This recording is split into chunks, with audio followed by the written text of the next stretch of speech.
Президент Кыргызской республики Садыр Джапаров и министр чрезвычайных ситуаций Бообек Аджикеев в рамках рабочей поездки в Баткенскую область посетили село Максатли Илекского района, пострадавшее в ходе вооруженного нападения с таджикской стороны на участке государственной границы. Садыр Джапаров и министр МЧС Бообек Аджикеев провели осмотр разрушенных объектов, а также ознакомились с ходом строительства жилых домов и образовательных объектов, в частности с проектом нового двухэтажного детского сада на 100 мест. Вместе с тем местные жители выразили благодарность за оказанную поддержку со стороны государства, Министерства чрезвычайных ситуаций и неравнодушных кыргызстанцев.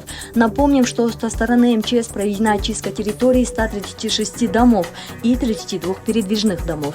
Пострадавшему населению доставлено 1716 тонн гуманитарной помощи. В Чолпонате Иссык-Кульской области утонул мальчик 2005 года рождения. Для поиска тела незамедлительно выехали на место происшествия трое спасателей из Иссык-Кульского районного управления по чрезвычайным ситуациям. Тело было обнаружено и передано сотрудникам МВД. Проливные дожди в городе Майлюсу затопили автомобильный и пешеходный мост. В работах по ликвидации последствий наводнения были задействованы 14 спасателей из пожарно-спасательной части номер 83 города Майлюсу, 4 сотрудника из управления водного хозяйства, 2 погрузчика, 1 грузовик. Были произведены работы по очистке местности.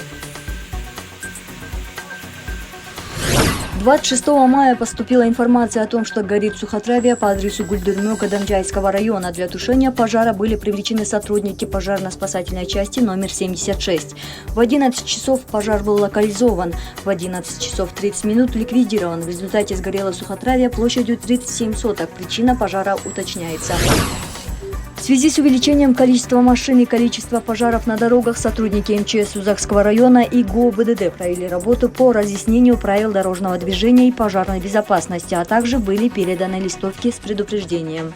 В Бишкекском социально-стационарном учреждении для пожилых и лиц с ограниченными возможностями здоровья проведено командно-штабное учение на тему действия штаба гражданской защиты и объектов при угрозе и возникновении чрезвычайных ситуаций. Также проведен инструктаж по соблюдению норм противопожарной безопасности.